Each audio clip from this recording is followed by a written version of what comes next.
Olá, turma do sexto ano, eu sou a professora Jéssica Burli e nesta videoaula vamos continuar estudando o capítulo 3, Conhecendo a Atmosfera. Esta aula nós vamos estudar a forma da Terra, que está na página 49. O que já vimos deste capítulo? Nós já estudamos as camadas da atmosfera, troposfera, estratosfera, mesosfera, termosfera, exosfera e também estudamos a camada de ozônio, que fica aqui na estratosfera. Agora, nós vamos estudar a forma da Terra.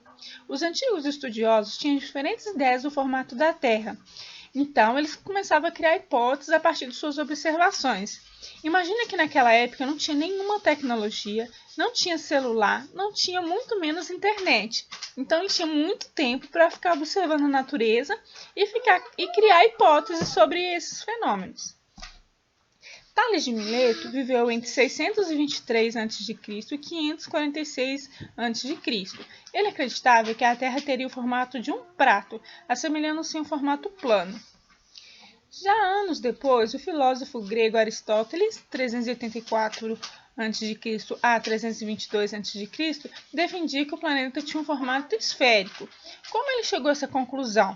Aristóteles fez as seguintes observações. Ele observou que, durante um eclipse lunar, notava-se a formação de uma sombra curva sobre a Lua. Nesse tipo de eclipse, a Lua deslocava-se pela sombra da Terra, evidenciando o formato curvo do planeta. Então, olha só, ele observou que a sombra da Terra projetava na Lua e apresentava-se o formato circular. Aqui nós temos as fases da Lua, olha só para você ver, observa que aqui tem um formato aproximadamente esférico. Aristóteles também observou que algumas estrelas eram vistas no céu noturno do continente africano, mas não eram visualizadas na região mediterrânea.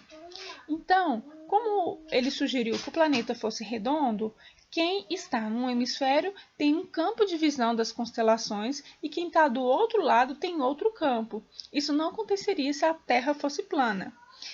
Essas foram as observações de Aristóteles, mas outras observações nos sugerem o formato da Terra. Vejamos.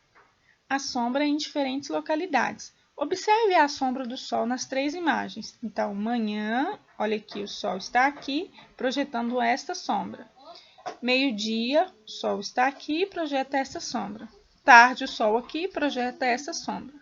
É possível, essas sombras apresentam tamanhos e posições diferentes. Esse é um indício de que a Terra tem formato curvo, pois se fosse plana, as sombras teriam o mesmo comprimento. Embarcações além do horizonte. Ao observar um navio desaparecendo no horizonte, percebe-se que gradativamente partes de sua estrutura vão sumindo antes das outras, primeiro o casco e por fim o mastro. Então, devido à curvatura da Terra, se você observar uma embarcação, você vai perceber que aos poucos essa embarcação vai sumindo, sugerindo então o formato arredondado da Terra. Hoje, com o uso de satélites, observatórios espaciais e diversos outros equipamentos, tem possibilitado observar o planeta Terra a partir do espaço e obter diversas informações sobre ele. Sobre a forma da Terra, sabemos que ela não é uma esfera perfeita, mas seu formato pode ser aproximadamente esférico e levemente achatada nos polos. Então, preste bastante atenção para essa definição. Se eu perguntar em qualquer exercício ou prova qual é o formato da Terra, a resposta correta é esta: aproximadamente esférico e levemente achatado nos polos. Então, o que vimos nessa aula? As evidências do formato da Terra, o formato da Terra, que ela é aproximadamente redonda e levemente achatada nos polos. E na próxima aula nós vamos ver os movimentos da Terra, rotação e translação. Vamos ver também as consequências desses movimentos, o dia e a noite e as estações do ano. Então, tchau, pessoal, até a próxima aula.